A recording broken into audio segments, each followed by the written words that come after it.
Hello everybody, I'm back for another video review of something in music. Finally, I get to review Avenged Sevenfold releasing a new single for the first time since 2011.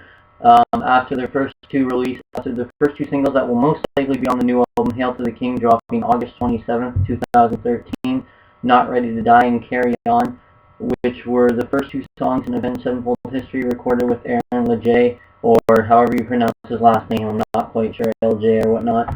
But this song dropped today, July 15th, 2013. It's the title track for Hail to the King. It is called Hail to the King.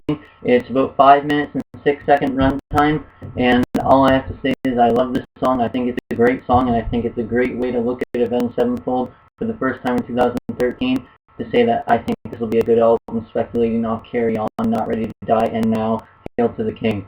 Now, those two songs originally were made before any serious album details were in the depths, but it was only in late 2012 that Avenged Sevenfold came out and said that they were going to be going in the studio after 2011, after mid-2012 to late 2012. They said that they were all their separate ways and they were spending some time alone just writing After Nightmare, being a sort of a tribute to the Rev with Mike Portnoy, and then of course their last album before that with the Rev, which was his last before dying.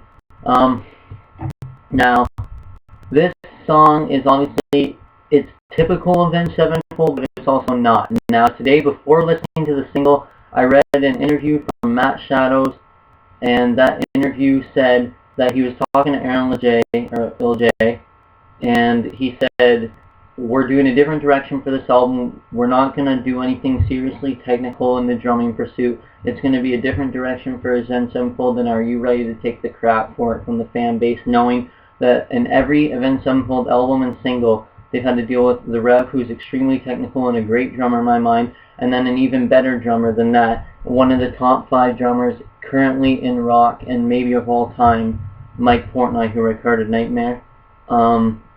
Now, I'm not a big fan of Mike Portnoy or the Rev, to be honest, but they both did a great job recording drum tracks for Avenged Sevenfold, and they're both great drummers. And Aaron LeJ, so far on this album, songs with Carry On, Not Ready to Die, he's had some sick drum fills, and he did really well. Now, on Hail to the King, the drums were not technical. They were actually pretty simply set up. There wasn't anything special about them. I mean, obviously, there's going to be a lot of Avenged Sevenfold fans that are going to say, well, that's iffy for me now, because if they're not going to put a serious work into the drums on this album, well, that kind of sucks. But I mean, this album will probably be 11 to 13 tracks, and it'll probably be a 45 to 50 minute runtime, in my opinion, since it's their first album release in 3 years, and they've had 2 of the singles already made for 2 years.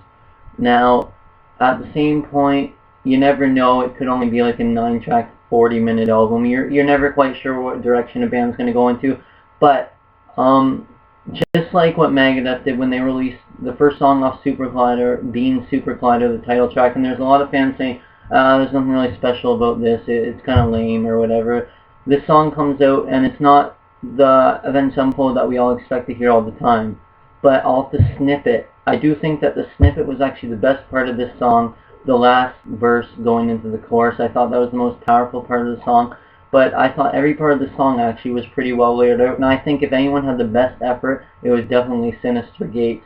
Now, the opening little tapping piece that goes into the intro, and then Aaron comes in with the ride and the bass drum, and then they layered it really cool, because I have Skull Candy headphones, and not everyone has great headphones, but the way I heard it was, you really get a good feel of just the open chords from Sinister, and then you can hear the tapping in the background, you can hear the drums and the bass, and then that goes into the chorus and the verses, and it sounds really cool the way he did it. The solo is really well done. Now, it starts out typically the way a lot of Sinister solos are laid out, and then it goes into a bit of sweeping stuff. Sinister's a pretty good guitarist. He's pretty skilled in my mind, and I thought that he did a good job. Bass was solid.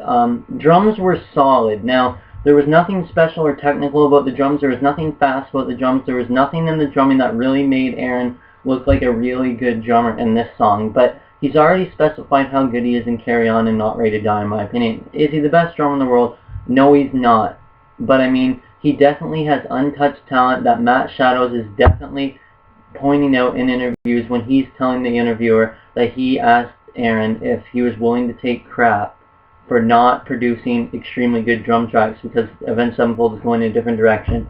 Now, continuing, there's a lot of people, just like with Megadeth, just like with Metallica, just like with a lot of bands in the music industry that have been around for a while now. In 1999, it's only going on 15 years for Avenged Sevenfold, but they have 6 albums, I'm pretty sure, and this album coming out is supposed to be a different direction for them, when it seems like their direction's been mostly the same through the whole thing. They were a little bit of a screamo band in their first 2 albums, and the recording and the production of them weren't great value, but then they kind of moved on to being a more melodic band, but they stayed in their dark lyrical theme and their dark style, which was really good. My favorite album is the self-titled album. That's just my opinion. There's a lot of real big Avenged Sevenfold fans that really like the first 2 albums as well.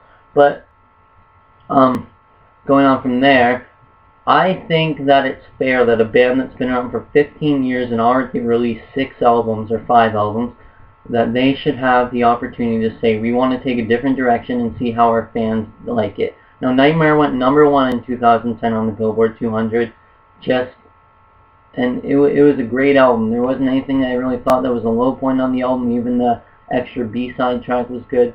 But either way, there's not really any Avenged Sevenfold on an album that I don't really like. And I'm not really the kind of guy to be specific on the type of music from bands I like. Now, with bands that I really like, Black Sabbath, Megadeth, Iron Maiden, whatnot, I don't mind them taking a different direction. Now, Megadeth with Risk, I understand that was a direction far beyond metal. It wasn't even metal, and there's a reason why a lot of Megadeth fans don't like that. But I like the album, but I know it's different. Just like I know Super Collider is a little bit different, but Super Collider had a great feel of Megadeth either way. Just like this album, I know just from the way the guitar playing was in the riff, just in the chorus, sorry, just like the way the guitar playing was in the intro, just like the way the guitar playing was in the solo.